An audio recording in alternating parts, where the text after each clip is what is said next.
처장님, 지금 윤석열 대통령이 거부권을 남발하고 있다는 국민들의 그런 지탄이 좀 높습니다. 2024년 9월 13일에 여론조사를 했는데 윤석열 대통령 거부권 행사가 정당하다가 32%, 이건 권한 남용이다가 59%로 나타나 있고요.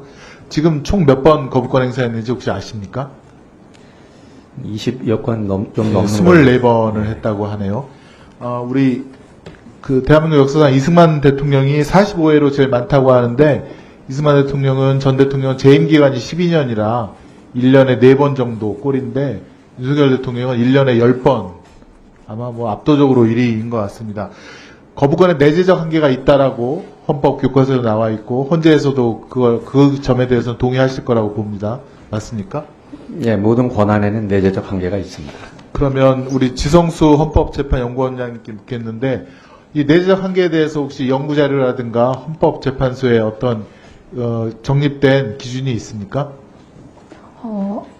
헌법재판소에 정립된 기준이 있는 것은 아니고요. 작년에 헌법재판연구원 연구보고서가 하나 발간된 게 있습니다. 네, 연구보고서를 좀 저희 의원실에 제출해 주시기 바라고요. 네, 알겠습니다. 그리고 혹시 국회에서 거부권 행사에 관한 법률 이런 걸 제정을 해서 대통령의 거부권 행사의 기준이라든가 이걸 입법으로 법률로 만드는 것은 어떻습니까? 위헌적인 것은 아니겠죠? 지금 헌법상에는 그런 요건에 관해서 정하고 있지 않기 때문에 네. 그러니까 그 부분은 차후 연구가 필요한 부분인 것 같습니다. 그것도 좀 연구를 빨리 해주시기를 바라겠습니다. 네, 알겠습니다. 그다음 나중에 헌법을 개정하면 혹시 지금은 거부권 행사할 수 있다라고 하지만 그 기준이 일부라도 들어갈 수도 있겠다라는 생각이 들어서입니다. 네, 알겠습니다. 다음은 청장님께 더 묻겠는데요. 안동환 검사 탄핵 사건의 문제점은 저는 이렇게 생각합니다. 대법원이 인정한 사실관계의 법적인 판단을 부정했다. 헌법재판소가. 근데 헌법재판소가 2007년도에 이렇게 결정한 것이 있습니다. 사실관계 인정 및 그에 대한 법률의 해석 적용은 헌재보다는 당해 사건을 직접 재판한 법원이 보다 정확하게 할 수 있다. 그래서 거기에 따르는 것이 맞다라고 전원 재판부에서 한 결정이 있는데, 이 안동환 검사 탄핵에 있어서는 이런 헌재의 전원 재판부 결정의 취지를 반하는 그런 결정을 일부 재판관께서 하셨다. 그 점에 대해서는 어떻게 생각하십니까? 저희로서는 이 탄핵을 인용할 만한 이제 요건인 법률 위반 그리고 법률 위반의 중대성에 대한 그 판단을 한 것으로 지금 알고 있고요. 그 점에 대해서는 저희 의원실에 한번 저희 질의에 대한 답변을 좀 해주시기 바라고요. 네, 알겠습니다. 그다음에 이종석 검사 탄핵 사건의 문제점은 저는 이렇게 생각합니다. 대부분 그러니까 입증 신청을 했는데 다 헌재에서 기각을 했거든요.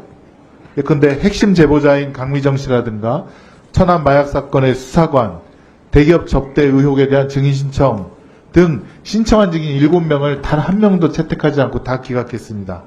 그 다음에 수사 기록, 감찰 기록 이거 받아보고 재판을 합시다라고 했는데도 이거 다 배제하고 그냥 성급하게 재판을 했는데요. 헌법재판은 직권탐지주의 또 직권조사 의무가 적용되는 재판이죠. 예. 예, 근데 이런 노력을 하나도 안 했다는 겁니다.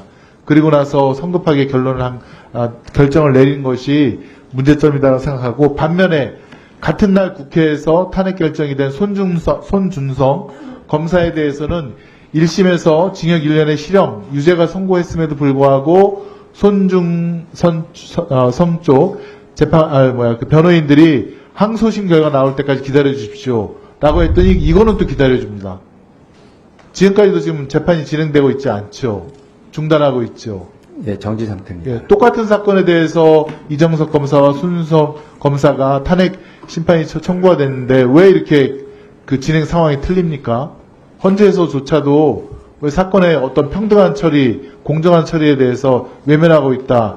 이런 생각이 들기 때문에 이곳에서 이렇게 할 수밖에 없는 이유가 있다면 의원실로 종합감사 전까지 보고해 주시기 바랍니다. 예, 알겠습니다. 예, 마지막으로 기후위기 소송이 지금 헌재에서 다행히 채택이 돼서 일부 위헌 결정이 났는데, 가장 중요한 2030년도까지의 국가 온실가스 감축 목표와 그 실행 방법인 탄소 중립 기본 계획에 대해서는 위헌 결정을 하지 못했습니다. 예, 예. 가장 핵심을 빼뜨리고 나머지 2031년 이후에만 그 위헌이라고 던지셨는데 이것을 지금 문제점이 있다고 보여집니다. 이거에 대한 답변을 해주셔야 그 장기간 동안 상당히 그 심도 있는 검토를 저희가 했었고요. 미진한 점이 있다고 받아들이시는 거 충분히 이해를 합니다. 그러나 그 저희 헌재로서는 그 최선의 판단을 현 단계에서 했다고 말씀을 드리겠습니다. 네, 수고하셨습니다. 다음은 유상범 간사님 질문해 주세요.